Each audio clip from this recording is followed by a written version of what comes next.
તાજા સમાચાર તમારી ભાષામાં મેળવવા માટે ડાઉનલોડ કરો ગુજરાતી મિડ ડેની એપ। रेप सिर्फ महिलाओं का होता है, मर्दों का रेप नहीं होता क्या? होता है सर, आप हंस रहे हैं। होता है। आपकी हंसी इस बात का इकरार है कि आप जानते हैं किसका हुआ है। कार्ल मार्क्स ने कहा था sir, history repeats itself first as a tragedy, second as a farce. याद रखिए, जिंदगियां बर्बाद करने का काम आप कर रहे हैं और सबसे बड़ा इसका नुकसान होगा। आप चेक रिपब्लिक में निखिल गुप्ता बैठा है, लेके आओ ना उसको। कुलभूषण यादव पाकिस्तान में बैठा है, लेके आओ ना। कतर में हमारे फौजी बैठे, लेके आओ ना उनको। आप देखिए कि पेटी केसेस में when the occasion is past, किसका मतलब क्या है? व्हेन द ओकेजन होगा क्या सर? अब आप हम चुनाव लड़ते तो जो हमारा जो पार्टी अपोजिंग रहती वो कहती कि इनके 25 लोगों को 50 लोगों को गिरफ्तार कर लो। गिरफ्तार कर लेते मेरे बूथ के एजेंट्स को और बोल रहे व्हेन, उसमें आप लिख रहे क्या है? When the occasion is past, माने पास हो जाएगा पोलिंग के 5 बजे छोड़ देंगे।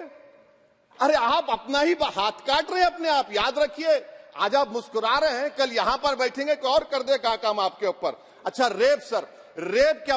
रेप सिर्फ महिलाओं का होता है, मर्दों का रेप नहीं होता क्या? आपका प्रोविजन नहीं है क्या? स्टॉकिंग नहीं होती है मर्दों की? अच्छा, जस्ट होता है सर, आप हंस रहे हैं। होता है।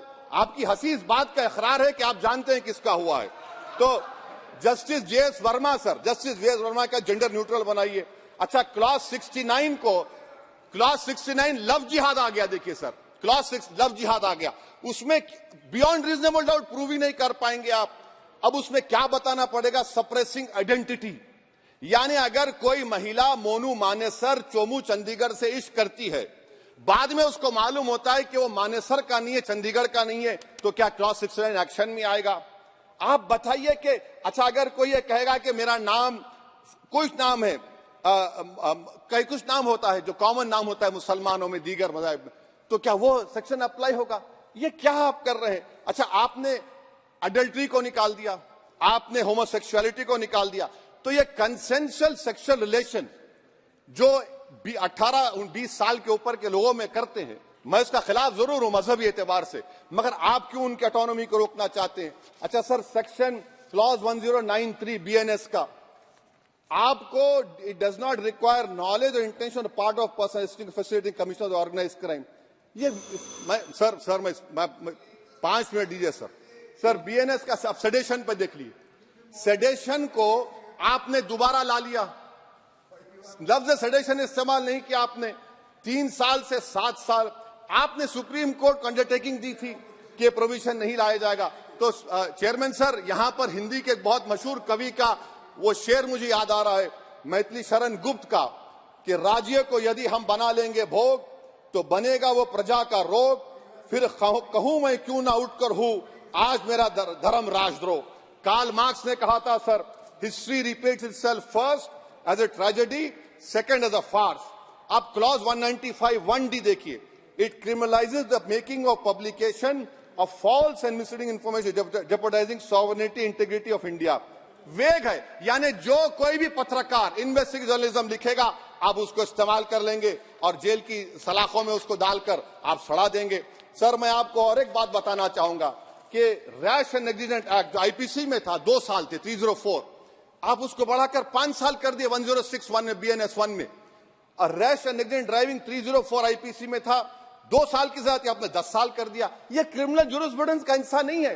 अच्छा, क्रिमिनल ऑर्गेनाइजेशन उत्तर प्रदेश में यूपी गैंगस्टर एक्ट में एक चार्जशीट में गैंगस्टर एक्ट लगता। सर आप बताइए फिर यूएपीए का क्या होगा, पीएमएलए का क्या होगा, महाराष्ट्र मको का क्या होगा, गुजरात के कोका का क्या होगा? आप ये सब कानून रख रहे हैं और एक पुलिस वाले को आप ये तमाम कानून की इजाजत देंगे? याद रखिए, जिंदगियां बर्बाद करने का काम आप कर रहे हैं और सबसे बड़ा इसका नुकसान होगा। किसका नुकसान होगा? दलितों का, मुसलमानों का, आदिवासियों का। और वो पॉलिटिकल पार्टीज जो कल आज सत्ता में है, कल नहीं रहेंगे, वो बदले की भावना से काम करते हैं। सर, मुझे पुलिस ने पीटा सर 1999 22 दिसंबर को मेरे सर पर 20 टाके लगे, पीठ से लेकर पैर तक मारा गया। आपको मालूम सर क्या हुआ? तेलुगु देशम की सरकार थी, उन्होंने उन दोनों पुलिस वालों को जिन्होंने मुझे मारा था उनको आईपीएस कन्फर कर दिया। अरे चप्पन देके बैठो तुम। प्लीज आप बैठ जाइए। टेररिज्म का देखिए सर, आप बैठ जाइए प्लीज। यूएपीए का सर मैं खत्म कर टेररिज्म उनको रोकिए sir. Okay okay please sit down. Sir ji terrorism का डेफिनेशन में आप देखिए यूएपीए का सेक्शन 16 क्लॉज 113 में आ गया। यूएपीए का सेक्शन 15 क्लॉज 131 में आ गया। देख लेंगे उसको, देख लेंगे। यूएपीए का आपत्तिजनक अंश निकाल दिए जाएंगे। यूएपीए जी, का please, क्लॉज please, 18 113 4 में आ गया। यूएपीए का क्लॉज 18 113 3 में आ गया। यूएपीए का क्लॉज 20 113 5 में आ गया। यूएपीए का सेक्शन 19 113 6 में आ गया। अरे भाई साहब फिर क्या बचा है? आप यूएपीए से मकोका से गुजरात कोका से पीएमएलए सब ला लिए। तो स्पीकर सर मैं अपनी बात को खत्म करने से पहले मैं उम्मीद कर रहा था कि मैंने वजीर दाखिला का एक स्टेटमेंट सुना था अमित शाह साहब का कि जब गुजरात के होम मिनिस्टर थे तो उन पर जुल्म किया गया, उनको दबाया गया। मगर हम ये समझ रहे थे कि जिस शख्स पर नाइंसाफी हुई है जो वो क्लेम कर रहे हैं तो कम से कम वो दूसरों से नाइंसाफी तो नहीं करेंगे। आप क्या कर रहे हैं? अरे ऐसे हजारों लोग हैं जिन पर जुल्म हो रहा है, ना उनके पास दलील है, ना उनके पास वकील है, ना उनके पास आजादी है। तो ये तीन सर मैं आखिर एक लव ये तीनों कवानीन हमारे मुल्क की जमहूरियत के लिए इन गरीब तबकात के लिए नुकसानदेह साबित होगा। और ये सरकार को मैं चार्ज दे रहा हूं, आप चेक रिपब्लिक में निखिल गुप्ता बैठा है, लेके आओ ना उसको। कुलभूषण यादव पाकिस्तान में बैठा है, लेके आओ ना।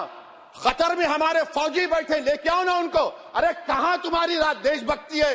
अरे निखिल गुप्ता को लाओ, इस कानून में इस्तेमाल करो। मगर वो नहीं बोलेंगे। मैं इस कानून के मुखालिफत में खड़ा हूं जो भारत की जमहूरियत के लिए खतरा बनेगा। સબસ્ક્રાઇબ કરો Gujarati mid day bell icon પર ક્લિક કરીને મેળવો તમામ વિડીયોના ડાયરેક્ટ નોટિફિકેશન।